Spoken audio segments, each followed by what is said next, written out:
दीदी पापा जी ने तो दुखी कर रखा है, ये करो ये मत करो, मैं तो परेशान हो गई हूँ। एक बात कान खोल के सुन लो, अगर इस घर में रहना है तो मेरे तरीके से रहना होगा, वरना आपकी मर्जी।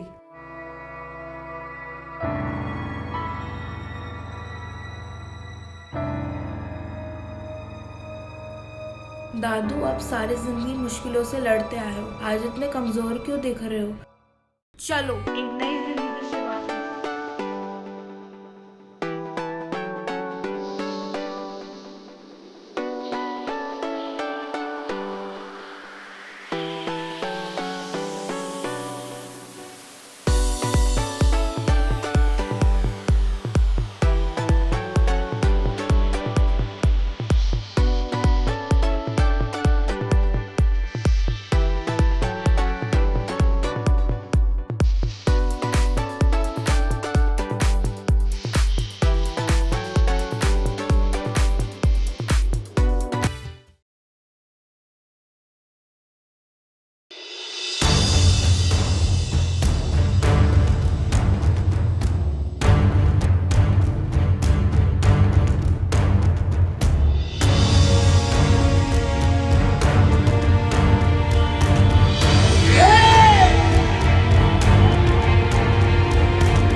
आजकल पापा घर आते ही नहीं, पता नहीं सुबह चले जाते हैं और रात को घर में आते हैं। बढ़िया है ना दीदी, आप एंजॉय करो, टेंशन किस लिए? अरे टेंशन लेनी तो बनती है ना, अगर उन्हें कुछ हो गया तो भी तो जिम्मेदारी हमारे ही सर पर आनी है। छोड़ो दीदी, जब होगा तब देखेंगे। अरे आप लोगों को पता है वो पड़ोस वाले गुप्ता जी के बारे में? अरे वही ना जो 13 नंबर फ्लैट में रहती है। हाँ। वैसे क्या हुआ? अभी तो उनकी वाइफ की डेथ हुई थी ना, अब अंकल की भी? अरे नहीं नहीं। अरे मैं बताती हूँ, वो जो उनकी बहू है ना, गुप्ता जी को घर से निकलवाना चाहती है। पर कहानी में ट्विस्ट है। ट्विस्ट? कैसा ट्विस्ट? पर वो संदीप ही बताएगा। गुप्ता जी की वाइफ जिनकी डेथ हो गई है ना। तो क्या हुआ उनका? अरे उनकी आत्मा वापस आ गई है अपनी बहू में, और वो उनसे बदला ले रहे हैं। और वो रोज रात अपनी बहू को मारती है, पीटती है।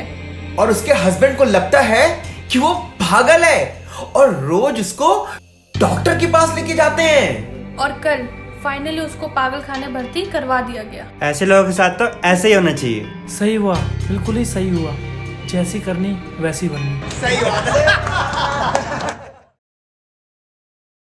आइए हम आपको हमारे देश में हो रही बुजुर्गों की दुर्दशा दिखाते हैं। पापा मुझे आपके साथ नहीं रहना। मैं भी तुम्हारे साथ नहीं रह सकता। ठीक है, जैसा आपको ठीक लगे। पर हमने ऐसा किया क्या है? जीना हराम किया हुआ है, अब और क्या करोगे? पापा मम्मी आपको समझना चाहिए। हमें समझना चाहिए। माधवी चलो यहाँ से। पर मैं दादा दादी के बिना नहीं रह सकता। आप लोगों के पास तो टाइम होता नहीं है। अगर दादा दादी यहाँ पर नहीं रहेंगे तो फिर मैं भी यहाँ पर नहीं रहूँगा। चुप, चले जाओ यहाँ से। तो देखा आपने क्या हाल है बुजुर्गों का आजकल हमारे देश में। ये कैसा प्ले कर रहे हो तुम लोग? वो स्कूल में हो रहा है। ये तुम्हारा स्कूल, बंद करो इसे और अपनी पढ़ाई पर ध्यान दो।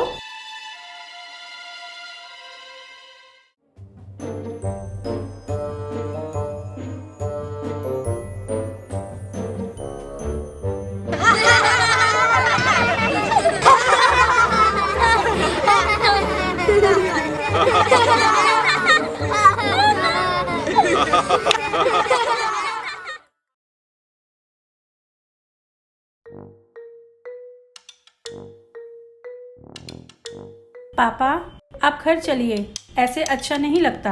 हाँ पापा। बड़ी तुम्हारे को अपनी इज्जत की चिंता है। चले जाओ यहाँ से। मैं यहाँ बहुत खुश हूँ। मैं दोबारा उस जेल में नहीं जाना चाहता। नहीं पापा, अब से आप जैसा कहेंगे वैसा ही होगा। कमाल है, तुम दोनों के अंदर की इंसानियत कैसे जाग गई इतनी जल्दी? गुना, बोलना अपने दादू को। चलिए दादू, ऐसे दिन बहुत कम लोगों को देखने को मिलते हैं। ठीक है, तू कहती है तो मैं चलता हूँ।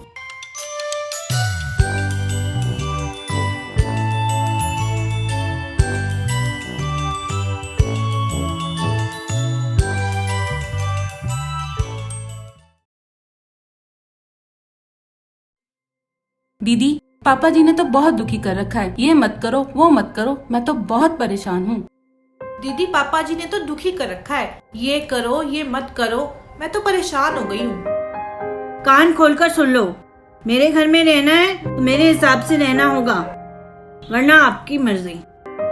एक बात कान खोल के सुन लो, अगर इस घर में रहना है तो मेरे तरीके से रहना होगा, वरना आपकी मर्जी।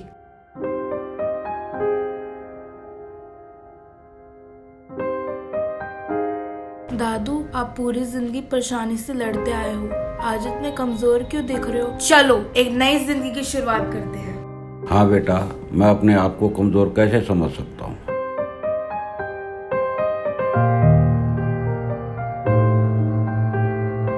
हम सारी उम्र लड़ते रहे, कभी अपने लिए, कभी अपने बच्चों के लिए। उम्र के इस पड़ाव में आकर के हम अपने आप को कमजोर क्यों समझ लेते हैं? क्यों हार मान लेते हैं? हमें अपनी रेस्पेक्ट खुद करानी होगी, चाहे इसमें अपने बच्चे ही क्यों ना हो। हे! हे!